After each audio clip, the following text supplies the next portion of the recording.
Hola amigos, ¿cómo están? Mi nombre es Carlos Escalante, soy estudiante de medicina de cuarto semestre de la Universidad Metropolitana de Barranquilla y hoy veremos la técnica adecuada para la toma de muestra arterial. Acompáñenos. Protocolos para la toma de presión arterial.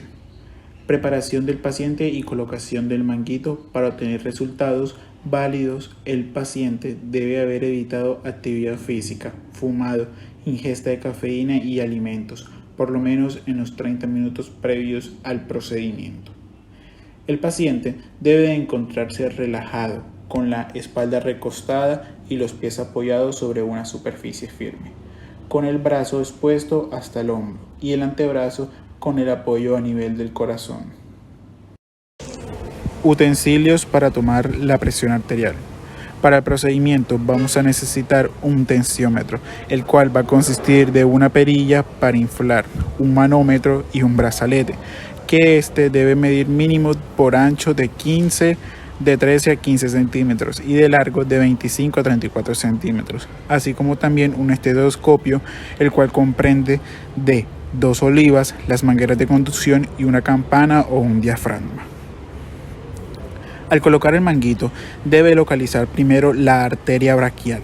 Colocar alrededor del brazo 2 pulgadas por encima del pliegue del codo, con la línea que lo indica alineado por la arteria braquial, y el manguito debe ser del tamaño adecuado para cada persona.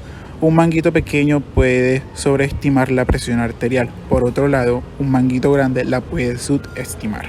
Asegúrese que el manguito debe estar ajustado, pero que permita realizar 2 dedos entre y la piel. Tomen la mano derecha con los 2 dedos unidos y manipulen la válvula de escape. Ahora, esto lo veremos en el método palpatorio. Método palpatorio. Con este método se puede medir únicamente la presión arterial sistólica y se realiza con el fin de evitar una sobreinsuflación del manguito y así evitar incomodidad al paciente.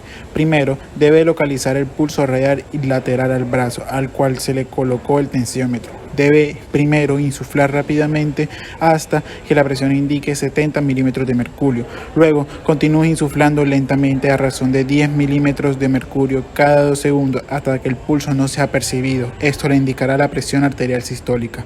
Cuando desaparezca el pulso, insufle más el manguito de 10 a 15 milímetros de mercurio más. Empieza a desinflar a razón de 2 a 3 milímetros de mercurio cada 2 segundos para determinar la reaparición del pulso radial y confirmar el dato de presión arterial sistólica.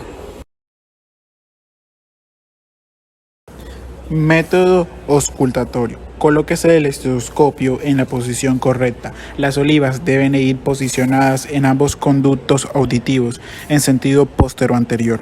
Coloca la membrana del estetoscopio sobre la trayectoria de la arteria braquial, al nivel del pliegue del codo.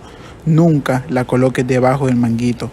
Debe aplicar suficientemente presión para obtener ruidos nítidos, pero sin producir compresión de la arteria. Insufle rápidamente el manguito hasta que indique una presión de 20 a 30 milímetros de mercurio por encima de la presión arterial sistólica, determinada por el método palpatorio.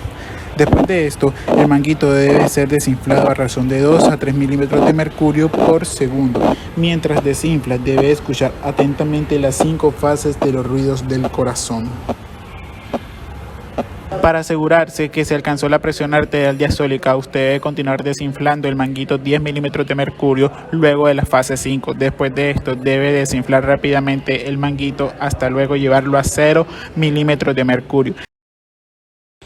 Y para finalizar este hermosísimo video, te dejaré las categorías de la presión arterial: la normal, la elevada, la hipertensión arterial de nivel 1, la de nivel 2 y la crisis hipertensivas. Ya sabes, si te gustó este video, dale like y si no, dale dislike. Suscríbete a nuestro canal.